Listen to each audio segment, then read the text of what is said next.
तस्मै श्री गुरुवे नमः। सच्चिदानन्द रूपाय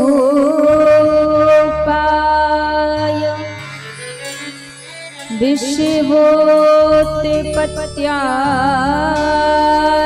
हेतवे तापत्रये विनाशाय श्री कृष्णाय वयं नमः। जय जय श्री राधारमण जय जय नवल किशोर जय गोपी चित चोर प्रभु जय जय माखन चोर। आए हनुमान जी विराजिए कथा कहूँ मति अनुसार प्रेम सहित आसन लगो विराजिए पवन कुमार।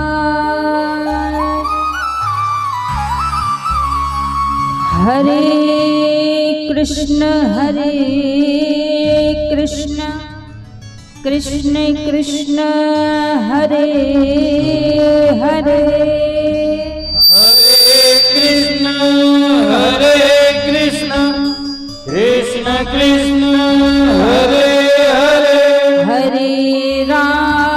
हरे राम राम राम हरे हरे हरे राम राम राम हरे हरे।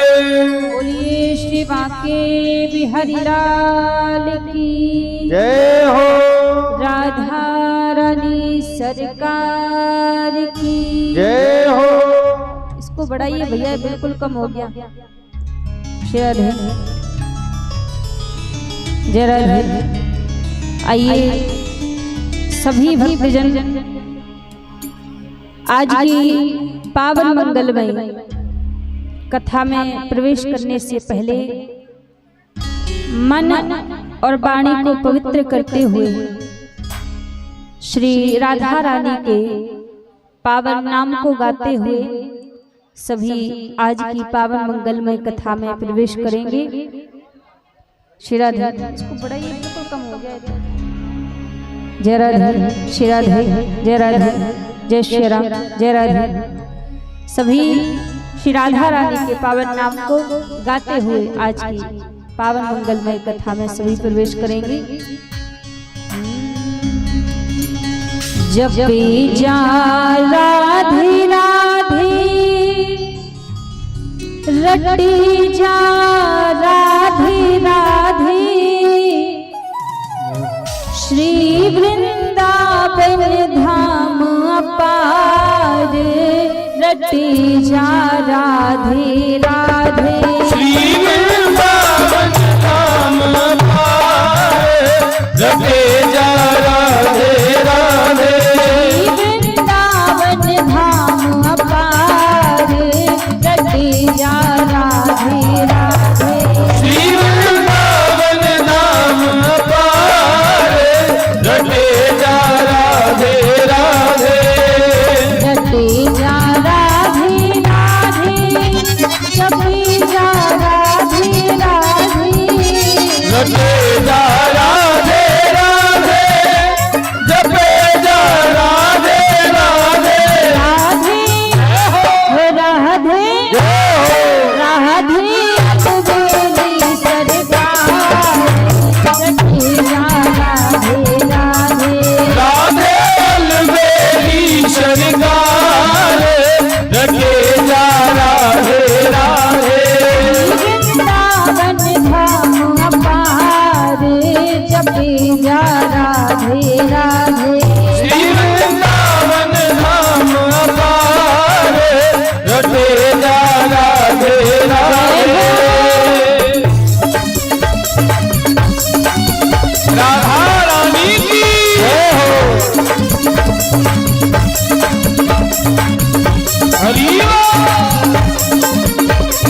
तेरे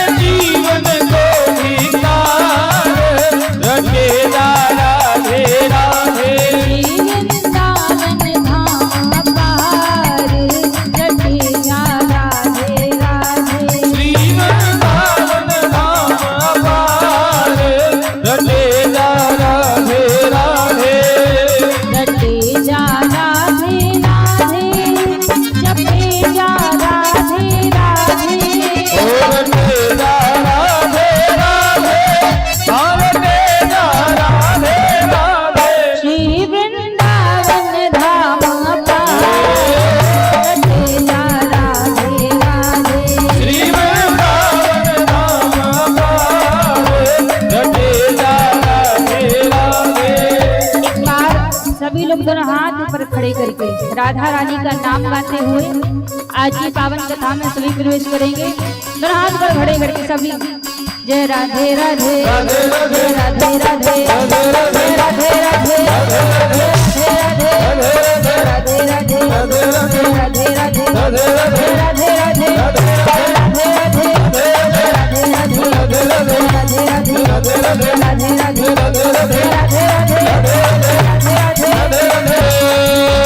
श्री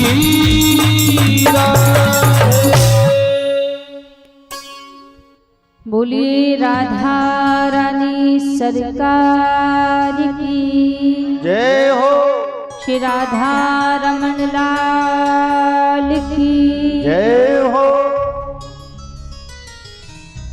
आइए सर्वप्रथम मेरे परम आराध्य अकारण करुणा वरुणालय अनंत कोटि कल्पतरु पीताम्बरधारी श्री राधा रमन लाल जी के पावन चरणों में प्रणाम करते हुए अनंत बलवंत संत श्री हनुमंत लाल जी महाराज के चरणों में बारंबार प्रणाम करते हुए सभी संत समाज, विप्र समाज, विद्युत समाज कथा में उपस्थित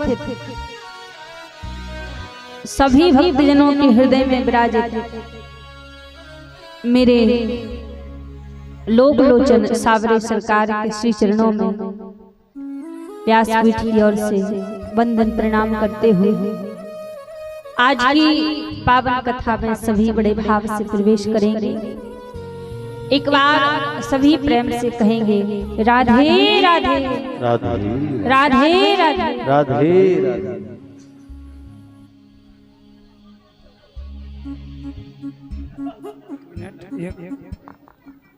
हेलो भागवत कथा में कुछ महिलाएं जो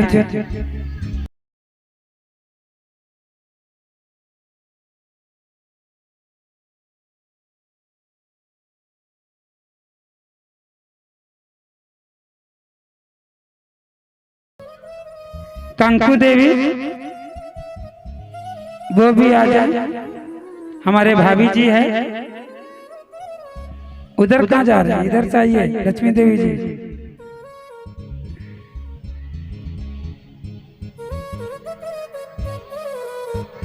और 2-3 लेडीज महिलाएं थे और 2 4 5 महिलाएं आ जाएं। 5 महिलाएं आ जाएं, देवी जी से माल्यार्पण कराएं। 5 महिलाएं। हमारा ललिता देवी भाभी जी, आप चाची आइए।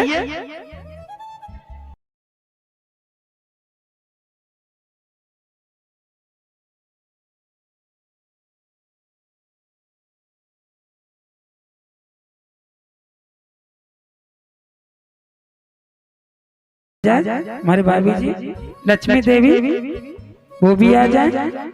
पूनम देवी वो भी आ जाए। मैं जानता नहीं हूँ मिथुन का पत्नी को, उनको भी ले आइए, उनका नाम नहीं जानते। आप भी आ जाए, आप भी आए, 5 आ जाए। मिथुन का पत्नी आप भी आ जाए, लाइन में आ जाए।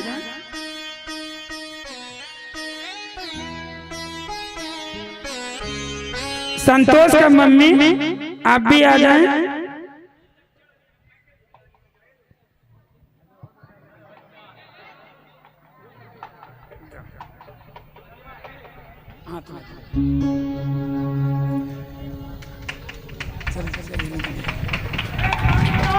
ताली से स्वागत करें हमारे समाज का महिलाएं को, उसको ताली से स्वागत करें। माता बहनों हमारा ही है, आप भी आ जाए, आपको भी बुला रहा है। आप भी आ जाए, मुनीलाल ताते का पत्नी आप भी आ जाए। अंशु का मम्मी आप भी आ जाए, पांचों को आ जाए। ये आज का दिन बहुत सुनहरा मौका है, आ जाए।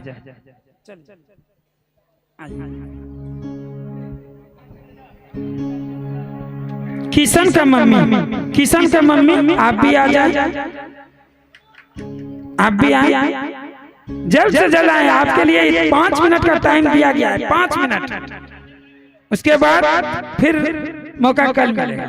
आइए आइए, आप भी आए, मिथुन का पत्नी आप भी आए, नाम नहीं जानते, आप भी आए।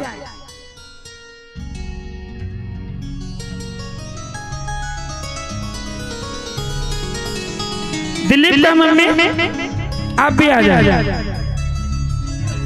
बस।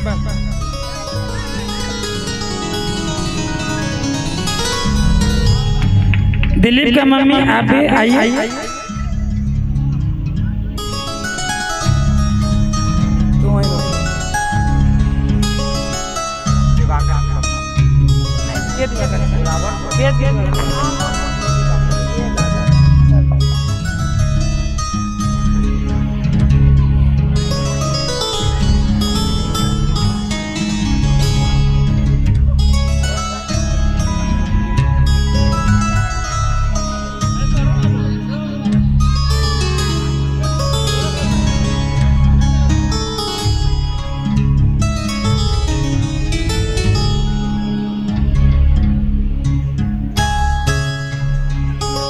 आइए।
जय हो राधा रानी सरकार की। जय हो।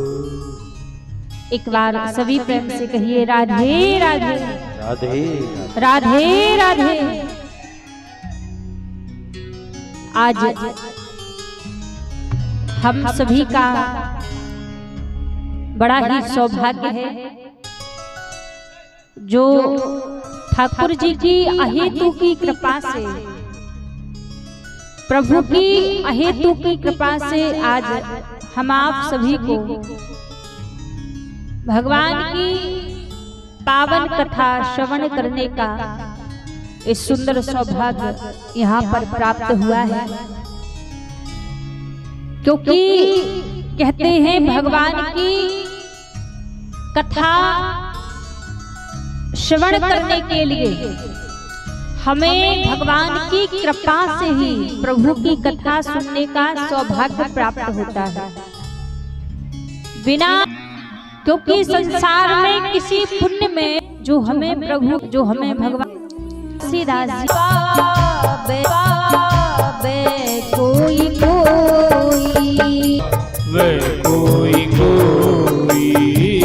ये फल साधन प्रभु की कृपा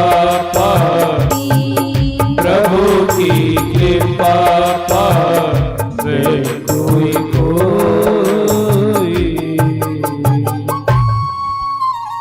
मानस में बाबा तुलसीदास जी कहते हैं हमें भगवान की कथा को सुनने का सौभाग्य कब मिलता है?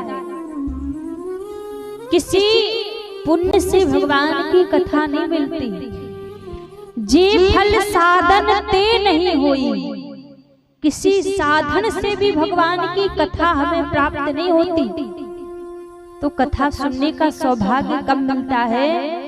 कहा तुम्हारी कृपा पावे कोई कोई, जिसके ऊपर भगवान की कृपा हो जाए, जिसके ऊपर ठाकुर जी कृपा कर दें, उसको भगवान की कथा को सुनने का सौभाग्य मिलता है।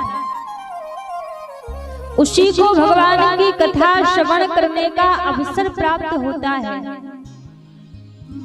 आज आप सभी यहाँ पर बैठे हैं भगवान की कथा को सुनने के लिए, तो आप अपने मन से यहाँ पर नहीं बैठे हैं। यहाँ पर आप भगवान की कृपा के बल से बैठे हैं, क्योंकि ये वो स्थान है हर एक व्यक्ति यहाँ पर नहीं आ सकता। ठाकुर जी का स्थान एक ऐसा स्थान है कि अपने मन से कोई व्यक्ति यहाँ पर नहीं आ सकता, अपने भाव से कोई यहाँ पर नहीं आ सकता। यहाँ पर वही आकर बैठता है जिसके ऊपर ठाकुर जी कृपा करते हैं। ये बांके बिहारी की महफिल है, इसे बांके बिहारी सजाते हैं। कथा हुई है जो भगवान की पावन कथा को श्रवण करता परिचय करवाती है, तब परिचय करवाती है। जाने बिनु ना होई प्रतीति, बिन प्रतीति होई नहीं प्रीति। भगवान की कथा जब हम श्रवण करते हैं तो भगवान से हमारा परिचय होता है, हमारी पहचान होती है कि भगवान का स्वभाव कैसा है, प्रभु का स्वरूप कैसा है। ये भगवान की कथा से ही हमें प्राप्त होता है, कथा से ही जानने को मिलता है। तो भगवान की कथा जब हम श्रवण करते हैं तो भगवान के रूप को जानने लगते हैं, भगवान की लीलाओं को जानने लगते हैं, भगवान के स्वभाव को हम जानने लगते हैं। तो बिना प्रभु की कृपा के ना हम भगवान की लीलाएं जानते हैं, ना हम प्रभु का रूप जानते हैं और ना ही उनका स्वभाव जानते हैं। भगवान का हम भजन ना करें, प्रभु को याद ना करें, तो महाराज इस जीवन का फिर कोई अस्तित्व नहीं है, इस जीवन का फिर कोई मूल्य नहीं है। यदि हम मानव के शरीर को प्राप्त करने के बाद भी भगवान को भूल जाएं, प्रभु का हम भजन ना करें, तो फिर ये जीवन किसी काम का नहीं है। क्योंकि भगवान के भजन से ही हमारी पहचान होती है कि हम जीवित हैं या फिर मृत हैं। प्रभु के नाम से ही पहचान होती है। मानस में बाबा तुलसीदास जी लिखते हैं, जिन हरि भगति हृदय नाही आनी, जिन हरि भगति हृदय नहीं आनी, जिन हरि भगति हृदय नहीं आनी, जिन हरि भगति हृदय नहीं आनी, जीवित सब क्षमाते ही प्राणी, जीवित सब समाते ही प्राणी, जिन हरि भगति हृदय नहीं आनी, हरि भगति हृदय नहीं आनी, जीवित सब समाते ही प्राणी, जीवित सब क्षमाते ही प्राणी। मानस में बाबा तुलसीदास जी कहते हैं कि जिसके हृदय में भगवान की भक्ति नहीं है, जिसके हृदय में भगवान के प्रति अनुराग नहीं है, भगवान के प्रति प्रेम नहीं है, वो व्यक्ति जीवित तो है लेकिन कैसे? जीवित सौ समान ते ही प्राणी, जीवित है लेकिन 100 के बराबर। 100 जानते हो किसे कहते हैं? मैया आप जानते हो 100 किसे कहा जाता है? इधर ध्यान दो, इधर आवाज आ रही है, उधर आवाज नहीं आ रही? एक भैया कह रही आवाज नहीं आ रही है, आ रहा है आवाज? हाँ, तो 100 किसे कहा जाता है जानते हो? नहीं जानते? 100 कहा जाता है मुर्दे को। और तुलसीदास जी कह रहे हैं कि जिसके हृदय में भगवान की भक्ति नहीं है, भगवान का प्रेम नहीं है, वो व्यक्ति कैसा है? जिंदा तो है लेकिन मुर्दे के समान, मुर्दे के बराबर जीवित है। आपने देखा होगा जब कोई व्यक्ति मर जाता है और उसको शमशान लेकर जाते हैं तो सभी लोग क्या बोलते हैं? क्या बोलते हैं? आवाज आनी चाहिए। क्या बोलते हैं? राम नाम सत्य है। सभी लोग बोलते हैं कि राम नाम सत्य है, राम नाम सत्य है। लेकिन उतनी भीड़ में केवल एक व्यक्ति ऐसा होता है जो नहीं बोलता कि राम नाम सत्य है। वो कौन है? मुर्दा। मरा हुआ व्यक्ति नहीं कहता कि राम नाम सत्य है। क्यों? उसको भी तो बोलना चाहिए। बदला क्या है? वही पूरा शरीर है, वही 2 हाथ है, वही पैर है, वही पूरी देह है, क्या बदला है? उसको भी कहना चाहिए ना कि राम नाम सत्य है, पर वो नहीं कहता। क्यों?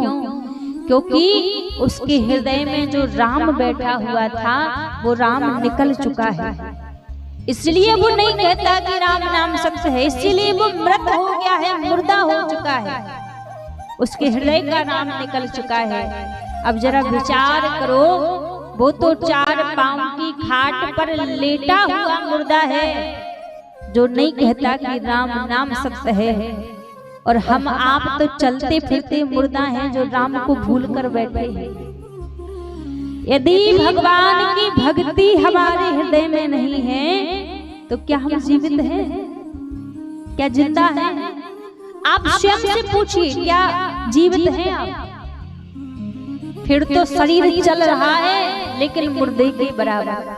ऐसे जीवन का कोई अस्तित्व नहीं है, कोई लक्ष्य नहीं है।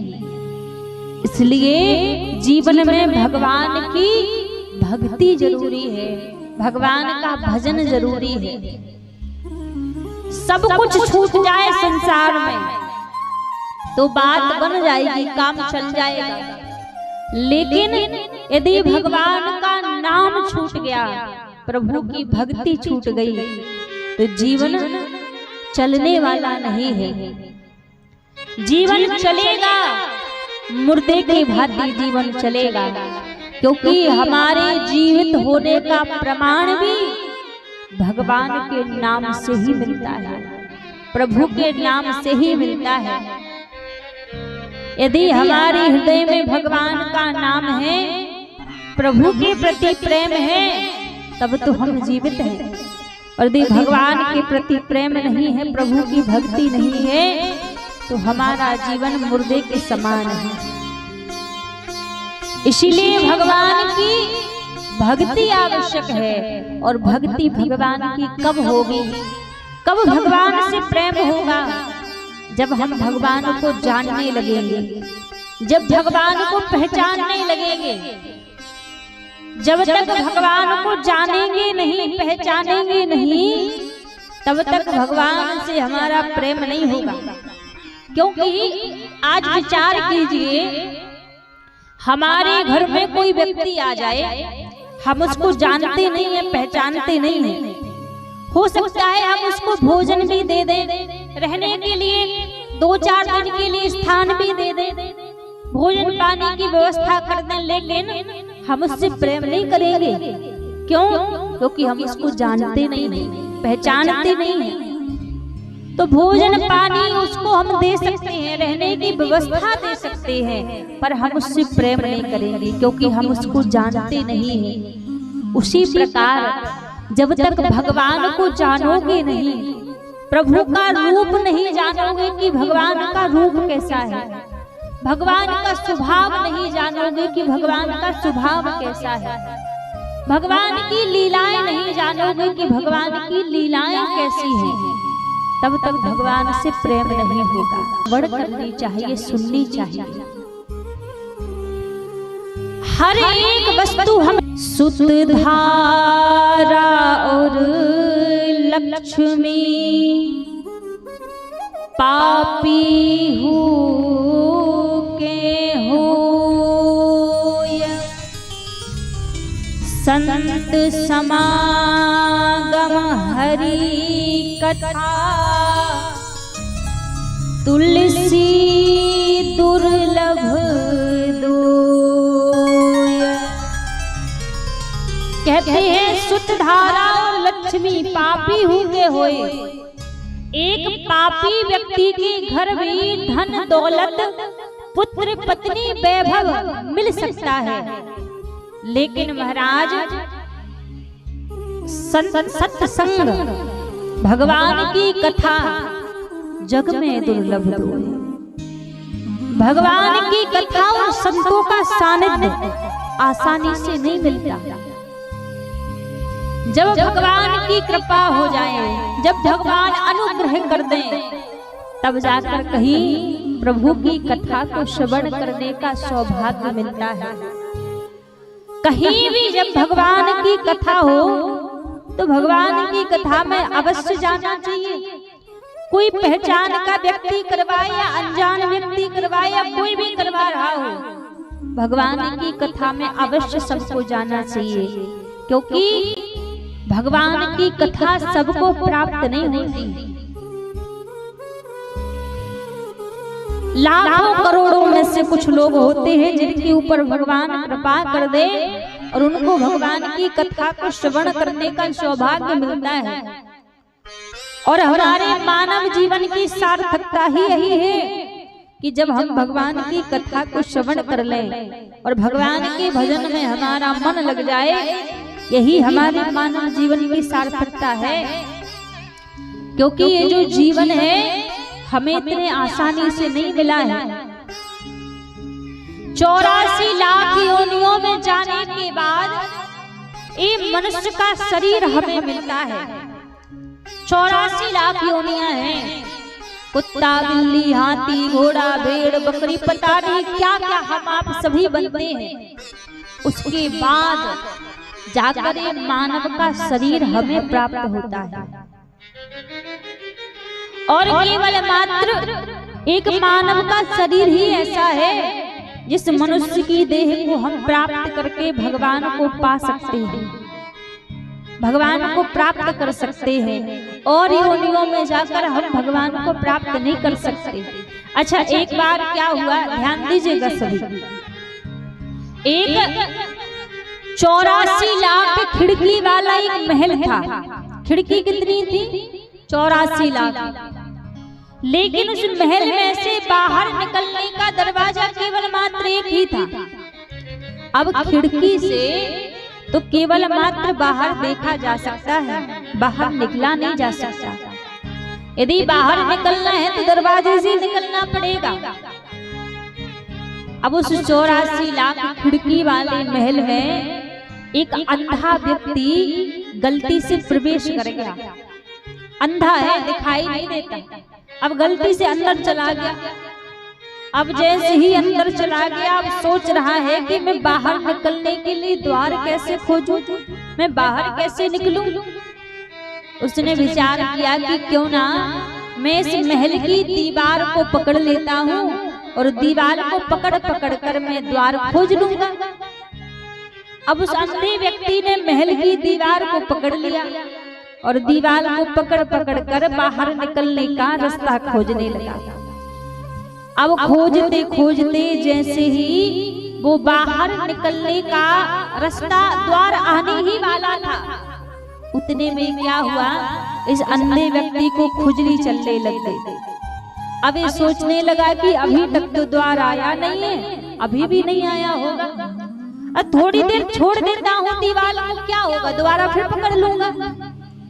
अब जैसे इसने दीवार को छोड़ा, 4 कदम आगे चला, जो रास्ता आया था, जो द्वार आया था, वो द्वार छूट गया। अब द्वार छूटा तो हुआ क्या दोबारा फिर उस 84 के चक्कर में ही फंस गया। आप जानते हैं ये अंधा व्यक्ति कोई और नहीं, हम आप ही हैं। जब और योनियों में रहते हैं ना तो बड़े सावधानी से चलते हैं, कहीं कोई अपराध ना हो जाए, कहीं कोई गलती ना हो जाए। भगवान कृपा करके इस 84 के चक्कर से छूटने का द्वार ये मनुष्य की देह इस 84 के चक्कर से छूटने का द्वार है। और जब हमें ये द्वार मिलता है, ये मनुष्य की देह भगवान प्रदान करते हैं, तो हम सभी को भी इस संसार के काम, क्रोध, लोभ, मोह की खुजली चलने लगती है और इस संसार के जंजाल में फंसकर हम ये द्वार ऐसे ही छोड़ देते हैं। अंत में होता क्या है? अंत में फिर पछताना पड़ता है। अंत समय जब व्यक्ति का आता है तो हर एक व्यक्ति फिर रोता है कि मैं जीवन भर भगवान का भजन कर लेता तो कितना अच्छा रहता। अंत में पछताना नहीं पड़ता, अंत में रोना नहीं पड़ता। आज किसी से कहो कि भगवान का भजन करो तो लोग कहते हैं भजन तो बुढ़ापे में किया जाता है। बुढ़ापे की क्या लेखा जोखी करवा के आए हो कि बुढ़ापा पक्का ही आएगा? यहाँ जीवन का एक पल का भरोसा नहीं है। कोई बाल अवस्था में चला जाता है, कोई युवावस्था में चला जाता है, कोई वृद्धावस्था में चला जाता है। जिस दिन हम इस संसार में आए थे उसी दिन हमारी जाने की तारीख पक्की हो गई थी कि हमें जाना कब है, लेकिन बात इतनी है कि वो तारीख हमें पता नहीं है। आज व्यक्ति यदि रात्रि में सोया है तो सुबह की गारंटी नहीं है कि वो सुबह जाग पाएगा या नहीं जाग पाएगा। कई बार लोग कहते हैं ना कि महाराज उनको तो कुछ नहीं हुआ था, रात्रि में सोए थे तो सुबह जागे ही नहीं। कोई सोते सोते चला जाता है, कोई चलते फिरते चला जाता है। घर से निकले हैं, रास्ते में जा रहे, खबर आई कि कोई दुर्घटना हो गई। ये सब पहले से भगवान ने लेखा जोखी कर रखी है कि कब किसको जाना है। इसलिए भजन को बुढ़ापे के लिए मत छोड़ो कि बुढ़ापे में भगवान का भजन करेंगे। भगवान का भजन बाल अवस्था से ही प्रारंभ करना चाहिए। देखो, भजन का फल 3 प्रकार से मिलता है। जो बाल अवस्था में बचपन में जो भजन किया जाए उस भजन का फल अमृत के बराबर मिलता है। और युवावस्था जवानी में जो भजन किया जाए तो उस भजन का फल दूध के समान मिलता है। और वृद्धावस्था बुढ़ापे में किए हुए भजन का फल पानी के समान मिलता है। और पानी का तो कोई भरोसा भी नहीं कि पानी मिल जाए या ना मिले, क्योंकि किसी बुजुर्ग व्यक्ति के पास जाकर थोड़ा बैठकर उनका अनुभव लिया करो कि वृद्धावस्था होती कैसी है। वृद्धावस्था में देह साथ नहीं देती। मुख से कहोगे राम निकलेगा आम, ऐसी वृद्धावस्था हो जाती है। इसलिए भजन बुढ़ापे के लिए ना छोड़ो। जब जागे तभी सवेरा, जब सुध आई तब भगवान के भजन में लग जाओ। अंत के लिए भजन नहीं है, भजन तो प्रारंभ से ही भगवान के नाम में लग जाना चाहिए, प्रभु के भजन में लग जाना चाहिए। क्योंकि कहते हैं महाराज, कीर्तन करो जवानी में, बुढ़ापा किसने देखा है। कीर्तन करो जवानी में, बुढ़ापा किसने देखा है। कीर्तन करो जवानी में, बुढ़ापा किसने देखा है। बुढ़ापा किसने देखा है, बुढ़ापा किसने देखा है। बुढ़ापा किसने देखा है, बुढ़ापा किसने देखा है। हो कीर्तन, हो कीर्तन, हो कीर्तन करो जवानी में, बुढ़ापा किसने देखा है।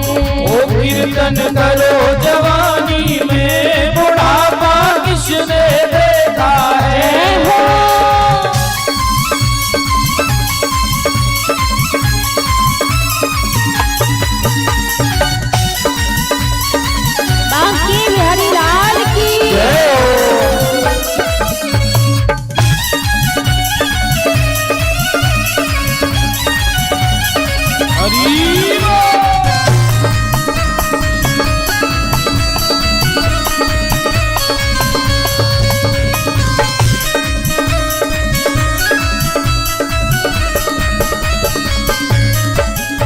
अब आँख हुई बेकार दर्शन करने को लाचार। अब आँख हुई बेकार दर्शन करने को लाचार। बुढ़ापे की स्थिति क्या होती है? आंखों से दिखना कम हो जाता है। अब आप सोचो कि बुढ़ापे में जाकर वृंदावन में ठाकुर जी के दर्शन करेंगे या अयोध्या में राम जी के दर्शन करेंगे तो आदमी जैसे तैसे चला भी जाए, वृंदावन चला जाए। अब लेकिन ऐसा तो है नहीं कि हर एक व्यक्ति को गर्भगृह में जाके भगवान के दर्शन मिल जाए। भगवान के दर्शन तो दूर से ही सबको मिलते हैं।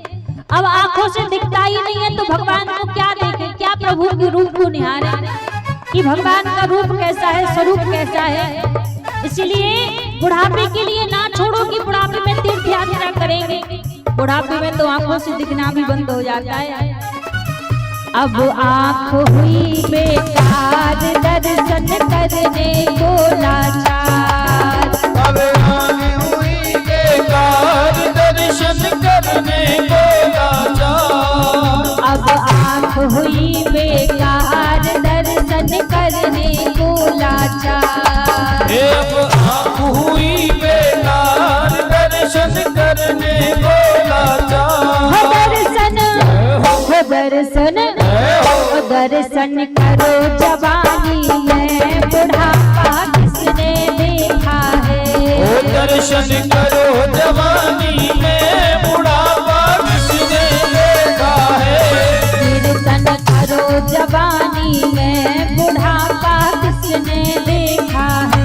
ओ कीर्तन करो जवानी में बुढ़ापा किसने देखा है।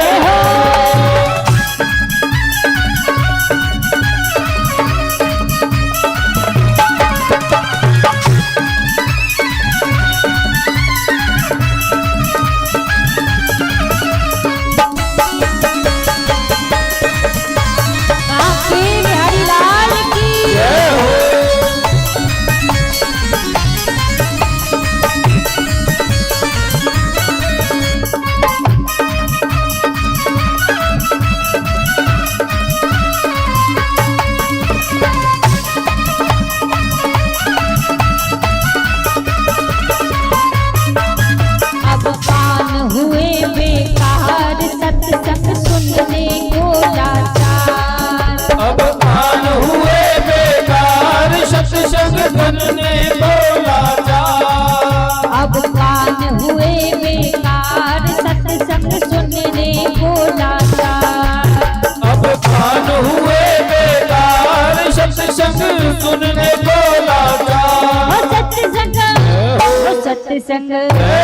सत्संग सुनो जवानी में बुढ़ापा किसने देखा है।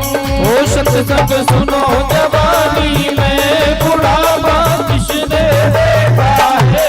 कीर्तन करो जवानी में बुढ़ापा किसने देखा है। ओ कीर्तन करो जवानी में बुढ़ापा किसने देखा है।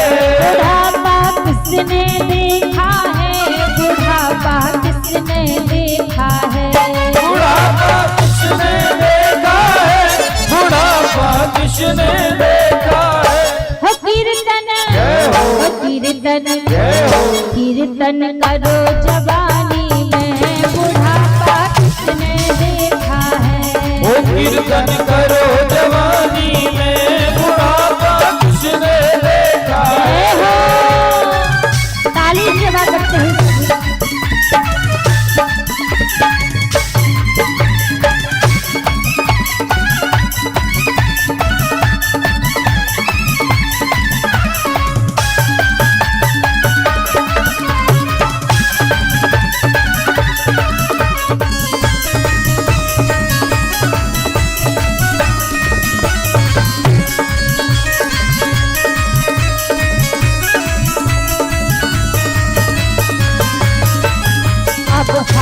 हुए बेकार ताली बजाने को लाचार। अब हाथ हुए बेकार ताली बजाने को लाचार। आप कीर्तन में बैठे, कीर्तन में आपसे बोल दिया जाए कि भैया ताली बजा लो तो 2-4 बार ताली बजा भी लोगे। और लेकिन यही आपसे वृद्धावस्था में कहा जाए कि अब ताली बजाओ, सो ताली बजेगी? देखो मैया कह रही बिल्कुल नहीं बजेगी, अभी तो बजती नहीं है, बुढ़ापे में कहां से बज जाएगी। इसीलिए भजन को बुढ़ापे के लिए नहीं छोड़ना चाहिए कि ना बुढ़ापे में कीर्तन करेंगे, बुढ़ापे में सत्संग में ताली बजाएंगे, सो तो होने वाला नहीं। क्योंकि हाथ अभी थोड़ा बहुत साथ दे भी दें, बुढ़ापे में नहीं देंगे। अब हाथ हुए बेकार, ताली बजाने को लाचार। अब हाथ हुए बेकार, ताली बजाने को लाचार। अब हाथ हुए बेकार, ताली बजाने को लाचार। अब हाथ हुए बेकार, ताली बजाने को लाचार। ताली ताली बजाओ जवानी में, बुढ़ापा किसने देखा है। ताली बजाओ जवानी में, बुढ़ापा किसने देखा है। कीर्तन करो जवानी में, बुढ़ापा किसने देखा है। ओ कीर्तन करो जवानी में, बुढ़ापा किसने देखा है। बुढ़ापा किसने देखा है, बुढ़ापा किसने देखा है। बुढ़ापा किसने देखा है, बुढ़ापा किसने देखा है। नहीं, ऐसे नहीं, एक बार दोनों हाथ ऊपर खड़े करके सभी मिलकर भगवान का नाम गाते हुए बोलो श्री राम जय राम जय जय राम। बोलो श्री राम जय राम जय जय राम। बोलो श्री राम जय राम जय जय राम। बोलो श्री राम जय राम जय जय राम। बोलो श्री राम जय राम जय जय राम। बोलो श्री राम जय राम जय जय राम। बोलो श्री राम जय राम जय जय राम।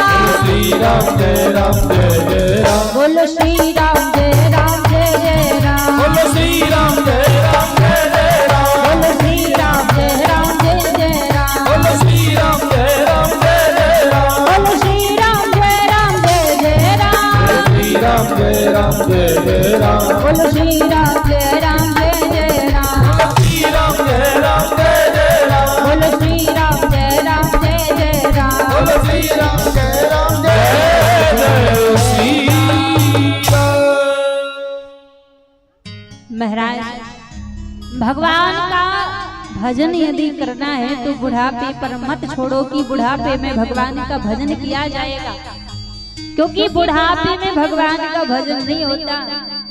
जिसने बाल अवस्था में भगवान को याद किया होगा तो उसको जवानी में भी भगवान की याद आएगी, और जिसने बाल अवस्था जवानी में भगवान का भजन किया होगा, भगवान को याद किया होगा, तो उसको बुढ़ापे में भी भगवान की याद आएगी। जिसने ना बाल अवस्था में भगवान को याद किया, ना जवानी में भगवान का भजन किया, तो आप सोचो बुढ़ापे में भगवान की याद आ जाए तो बुढ़ापे में भगवान की याद आने वाली नहीं है। बुढ़ापे में भी इस संसार की माया ही पकड़ के रखेगी, इस संसार की माया ही जकड़ के रखेगी। इसलिए धीरे धीरे बाल अवस्था से ही भजन करना प्रारंभ कर देना चाहिए। जब जागे तब, जब सुध आई तभी सवेरा। अब ये नहीं कहते कि भजन करने के लिए आप सारे काम धाम छोड़ के माला लेकर भजन करने के लिए बैठ जाओ ना। ये जरूरी नहीं है कि आप माला लेकर ही भगवान का भजन करो। आप संसार के कर्म भी करते रहो। कर से कर्म करहु विधि नाना, मन राखहु जहाँ कृपा निधाना। आप कर से, हाथों से संसार के कर्म करते रहिए। आप चित्त को, अपने मन को भगवान के चरणों में लगा लीजिए। संसार के कर्म भी हो जाएंगे और भगवान का भजन भी हो जाएगा। तो भजन करने के लिए कोई संसार, घर परिवार छोड़कर अलग से समय निकाल के भजन नहीं करना होता है कि अलग से समय निकालो तभी भजन होगा ना। आप घर के कर्तव्य भी निभाइए, घर परिवार में रहिए, बस मन से भगवान को याद करते रहिए। आप मान लीजिए घर में कोई काम कर रहे हैं आप रोटी बना रही हैं घर में, सोच लीजिए, तो आप रोटी कैसे बना रही? हाथों से तो रोटी बनाओगी ना, कि मुख से रोटी बनाओगी? मुख से तो रोटी नहीं बनाओगी ना, रोटी हाथों से बनना है। और भजन कहाँ से करना है? भजन हाथों से नहीं करना, भजन मुख से ही करना है, भजन जिह्वा से करना है।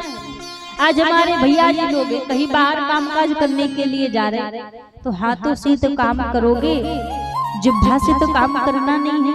तब जिह्वा से भगवान का स्मरण करते रहिए, मन से भगवान को याद करते रहिए।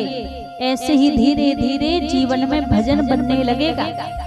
एक साथ भजन नहीं होता कि एक साथ भजन हो जाए, धीरे धीरे प्रयास कीजिए। कभी दिन में आपने सोचा 10-20 बार भगवान का नाम लिया, ऐसे धीरे धीरे धीरे धीरे बढ़ता रहेगा। तो बस प्रयास करते रहिए भगवान का भजन करने का। निरंतर प्रयास करोगे तो जीवन में भजन आ जाएगा, प्रभु की भक्ति आ जाएगी। तो यहाँ पर भागवत जी के महत्व में प्रथम दिन की कथा में महत्व की चर्चा होती है। तो भागवत जी के महत्व में प्रथम श्लोक में भगवान के स्वरूप का वर्णन किया है कि भगवान का रूप कैसा है, इस संसार में किस रूप में प्रभु विराजित है। प्रथम श्लोक में भगवान के रूप का वर्णन किया है कि भगवान का रूप कैसा है। सच्चिदानंद रूपाय विश्वोत्पत्त्यादि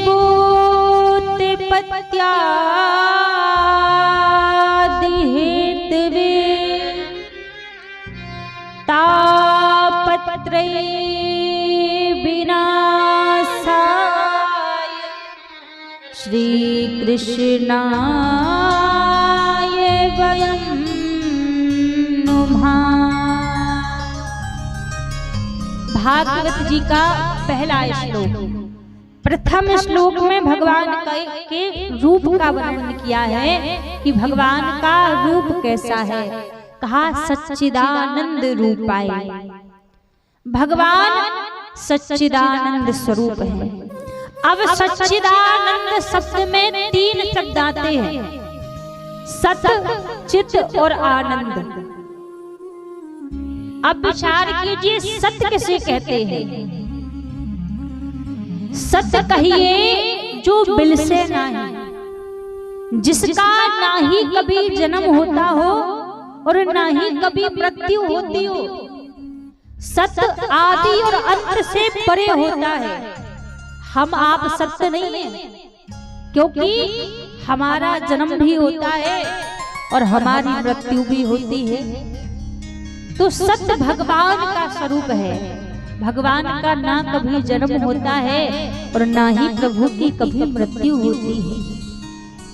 आज हम हैं तो आज भी परमात्मा है, आज भी भगवान है। कल जब हम इस संसार में नहीं रहे, फिर दूसरा शब्द कहा चित। चित का अर्थ होता है चैतन्य। भगवान चैतन्य है। चैतन्य का अर्थ जानते हैं क्या होता है? आज यदि हम मंदिर में जाते हैं, मंदिर में जाके भगवान के दर्शन करते हैं, तो भगवान को देखकर क्या भाव आता है हमारे मन में? भगवान को देखकर हमारे मन में भाव आता है कि ये तो पत्थर की मूर्ति है, या ये पीतल की मूर्ति है, या ये अष्ट धातु की मूर्ति है। ऐसा भाव हमारे मन में आता है मंदिर में भगवान को देखकर। लेकिन भागवत जी में व्यास जी ने कहा कि भगवान चैतन्य है, अर्थात भगवान पाषाण नहीं है, भगवान पत्थर नहीं है, भगवान पीतल नहीं है, भगवान अष्टधातु नहीं है, भगवान चैतन्य है। आप यदि चाहो, आपके हृदय में भक्ति आ जाए, तो जिस प्रभु को आज आप पत्थर स्वरूप में देख रहे हैं ना, आपके हृदय में यदि प्रेम आ जाए तो वो पत्थर भी बोलने लग जाता है। ऐसा चैतन्यता का भगवान का रूप है। तो भगवान को कभी ना पाषाण नहीं कहना चाहिए। मंदिर में जाके कभी ऐसा भाव मन में नहीं लाना चाहिए कि ये तो पत्थर है, ये तो मूर्ति है। शास्त्रों में तो यहाँ तक कहा है कि भगवान को मूर्ति कहना भी अपराध लगता है, मूर्ति कहना भी पाप लगता है। मूर्ति नहीं कहना चाहिए प्रभु को, भगवान का श्री विग्रह होता है। तो आप मंदिर में जब जाओ तो मंदिर में भगवान को देखकर हमारे मन में ऐसा भाव नहीं आना चाहिए कि तो पाषाण है, अष्ट धातु है। ना, भगवान चैतन्य है। जो प्रभु खड़े हैं वो देख रहे हैं हमें, वो सुन रहे हैं हमें, हमारे कर्मों को जान रहे हैं कि हम क्या क्या कर रहे हैं, क्या क्या नहीं कर रहे हैं। बस यहाँ पर बात इतनी है, हमारे हृदय में वो भाव नहीं आता कि प्रभु हमें देख रहे हैं। जिस दिन हमारे हृदय में वो भाव आ जाए कि प्रभु सच में विराजे हैं, तो उस दिन प्रभु भी बोलने लग जाए। बस बात इतनी है, हमारे भाव की बात है। हम कहते हैं भगवान होते ही नहीं है, भगवान आते ही नहीं है। बस बात इतनी है, तुम बुलाओ तो सही। कौन कहते हैं भगवान आते नहीं, मीरा की तरह तुम बुलाते नहीं। अच्युतम के सबम कृष्ण दामोदरम, राम नारायणम जानकी वल्लभम। हम कहते हैं भगवान आते नहीं है, मीरा की तरह हृदय में भाव प्रकट करके तुम बुला कर तो देखो प्रभु कैसे प्रकट नहीं होते, प्रभु कैसे नहीं आते। आज किसी से कहो कि भगवान को पहले भोग लगाया करो फिर भोजन किया करो, लोग कहते भगवान थोड़ी ना खाते हैं। ऐसा आपका भाव है कि भगवान खाते नहीं है। कौन कहता है भगवान खाते नहीं, बेर सबेरी के जैसे खिलाते नहीं। सबरी ने तो झूठे बेर खिलाए हैं भगवान को, और प्रेम के बस में आकर भगवान ने सबरी के झूठे बेरों का भोग लगाया है। बस हमारे हृदय में महाराज वो भाव नहीं है, जिस भाव से प्रभु प्रकट हो जाएं, जिस भाव से प्रभु हमारे पास में आ जाएं। ये दुनिया वाले इतने मतलबी हैं, इतने स्वार्थी हैं। आज यदि कोई संसार का व्यक्ति आपको एक घड़ी गिफ्ट दे देना, उसको 1000 बार आप धन्यवाद बोलोगे, भैया आपका बहुत बहुत धन्यवाद, आपने मुझे इतनी सुंदर घड़ी गिफ्ट में दी। एक घड़ी देने वाले को आप 10 बार धन्यवाद बोलते हो, उस घड़ी को पहनने के लिए इस परमात्मा ने हाथ दिया है, कभी उस परमात्मा को जाके धन्यवाद कहते हो? प्रभु बड़ा अच्छा किया, आपका धन्यवाद, आपने मुझे हाथ दिए। किसी को तो प्रभु ने हाथ भी नहीं दिए हैं। आज कोई नाक की नथनी हमें गिफ्ट में कर दे तो उसको हम धन्यवाद कह देंगे, भैया धन्यवाद, बड़ी सुंदर नथनी गिफ्ट में की है।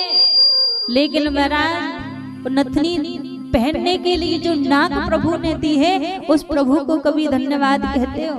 उसको कभी नहीं कहते धन्यवाद। कभी उसको भी कहा करो? उनको तो हम मानते नहीं है कि भगवान है भी या नहीं है। इस संसार में एक पत्ता भी बिना भगवान की मर्जी के नहीं डोलता है। वायु भी चलेगी तो भगवान की मर्जी से ही चलेगी। बस हम स्वीकार नहीं करते हैं कि प्रभु है या नहीं।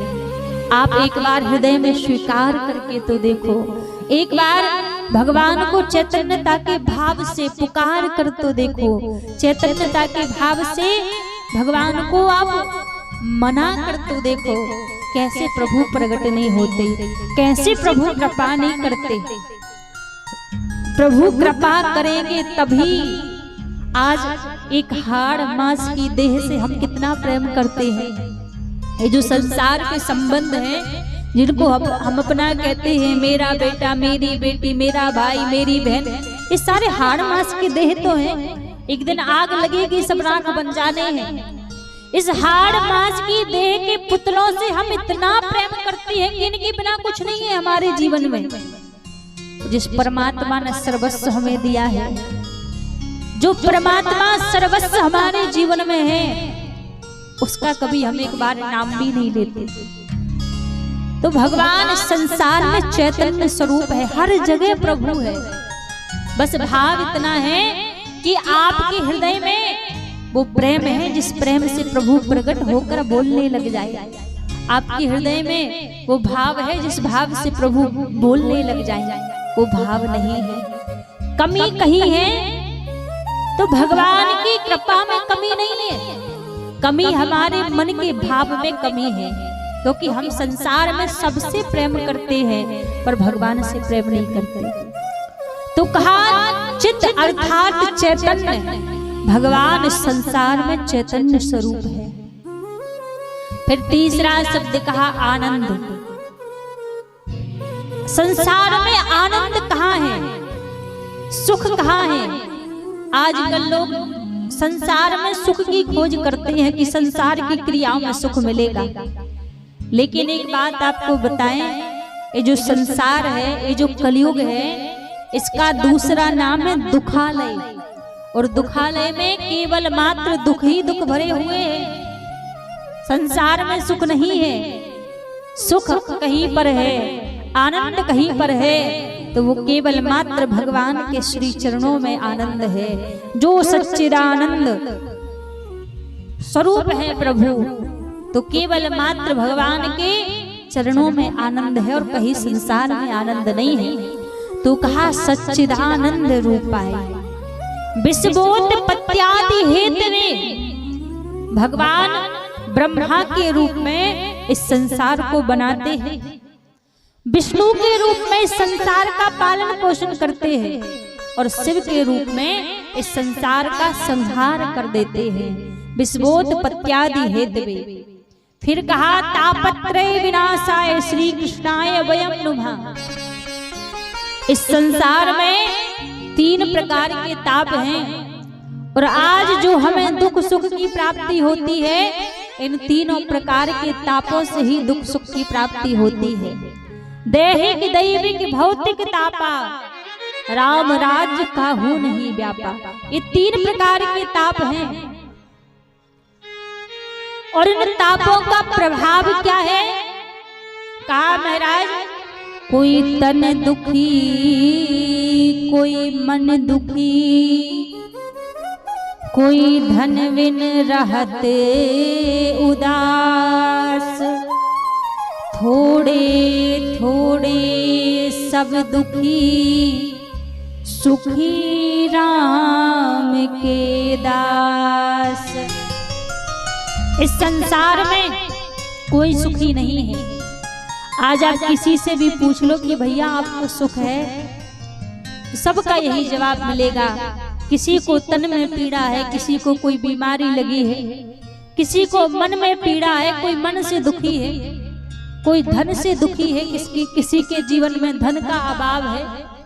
तो संसार में सुखी कोई नहीं है। हर एक व्यक्ति को किसी ना किसी चीज का दुख लगा हुआ है। इस संसार में कोई सुखी है तो वो केवल मात्र जो भगवान के चरणों में बैठे हैं, जो भगवान के दास हैं, केवल वही संसार में सुखी हैं। कबीरा सब जग निर्धना, धनवंता नहीं कोई, धनवंता सो जानियो जाको राम नाम धन होए। वही संसार में धनवान है, वही संसार में सुखी है जिसके पास भगवान के नाम का धन है, जिसके पास भगवान के नाम की संपत्ति है। केवल मात्र वही व्यक्ति इस संसार में सुखी है और बाकी सभी दुखी है, कोई सुखी नहीं है। तो भगवान के स्वरूप का वर्णन किया कि भगवान का रूप कैसा है। सच्चिदानंद रूपाय विश्वोत्पत्त्यादि हेतवे, तापत्रय विनाशाय श्री कृष्णाय वयं नुमः। भगवान सच्चिदानंद स्वरूप है। आज कथा का पहला दिन था और व्यवस्थाएं बनाने में भी समय लग गया, क्योंकि कोई छोटा उटा आयोजन तो होता नहीं, 1000 व्यवस्थाएं होती है इसमें बनाने में। और ये जो कथा हो रही है ये किसी एक व्यक्ति की कथा नहीं है, आप सभी की कथा है।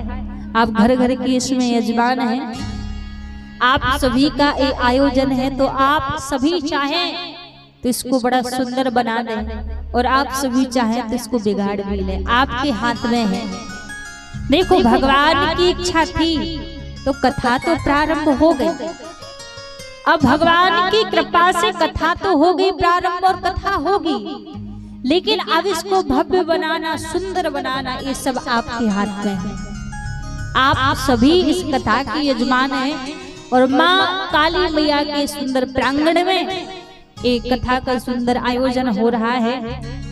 तो एक भाव मत आप विचार कीजिए कि कोई एक व्यक्ति इस कथा को करा रहा है ना, आप सभी के सहयोग से कथा हो रही है। तो जैसे अभी तक आप सभी ने इस कथा में सहयोग किया है, ऐसे आगे भी आप इस कथा में सहयोग करें ताकि आनंद पूर्वक 7 दिन बीत जाएं। पता नहीं लगेंगे कब 7 दिन बीत जाएंगे, अभी तो प्रारंभ है। धीरे धीरे कहते हैं कथा भगवान की भक्ति ऐसी है कि यहाँ आनंद घटता नहीं है। आज थोड़ा कम आनंद आया है, कल थोड़ा ज्यादा आएगा, परसों थोड़ा और ज्यादा आएगा, तो दिन पर दिन आनंद बढ़ता जाता है। तो भगवान ने आप सभी के ऊपर कृपा की है कि आप सबके बीच प्रभु की पावन कथा आज प्रारंभ हुई है। कल से जो कथा का समय रहेगा वो 7 बजे से 10 बजे तक का कथा का समय रहेगा। आप सभी को कितने बजे आना है? 7 बजे नहीं आना है आप सभी को, 7 बजे तो हमें आना है, हमारा समय है 7 बजे का। देखो जिनको यहाँ पे व्यवस्थाएं करनी होती उनको आना है 6 बजे और हमारी माताओं को 6:30 बजे आना है। आपके लिए आधे घंटे की और छूट, आप 6:30 बजे आ जाओ। 7 बजे हम मंच पर आ जाएंगे और 7 बजे कथा प्रारंभ हो जाएगी। 7 से 10 बजे तक हम भगवान की पावन कथा को श्रवण करेंगे और कल से सीधा वृंदावन से पधारी बड़ी सुंदर झांकियों का भी भगवान का हम आप सभी दर्शन करेंगे। नित्य प्रति भगवान की नई नई झांकी का हम सभी को दर्शन करने का सुंदर सौभाग्य भी यहाँ पर प्राप्त होगा। तो आइए 2 मिनट सभी भगवान का नाम गाते हुए आज की आरती की ओर चलेंगे। आज की कथा को यही विश्राम करेंगे और कल पुनः 7 बजे से 10 बजे तक सभी अधिक से अधिक संख्या में पधारें, भगवान की पावन कथा को श्रवण करें। सभी लोग अपने स्थान पर खड़े हो जाएं, सभी लोग खड़े हो जाएं।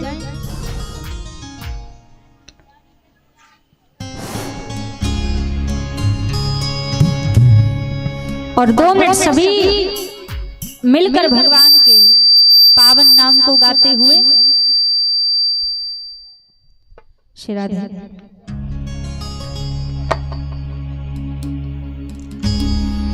बोलिए बांके बिहारी लाल की जय हो, राधा रानी सरकार की जय हो।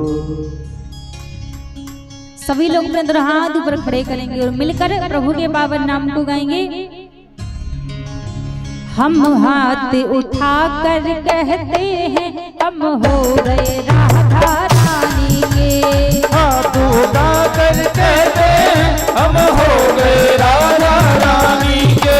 हाथ उठा कर कहते हैं हम हो गए राधा रानी के। हम हाथ उठा कर कहते हम हो गए राधा रानी के। हम हो गए राधा रानी के। हम हो गए राधा रानी के। ऊंचे बरसाने वाली के। ऊंचे बरसाने वाली के। हम हाथ उठा कर कहते हैं हम हो गए राधा रानी के। हम हाथ उठा कर कहते हैं हम हो गए राधा रानी के। हाथ उठा कर कहते हैं हम हो गए राधा रानी के। हम हाथ उठा कर कहते हैं हम हो गए राधा रानी के।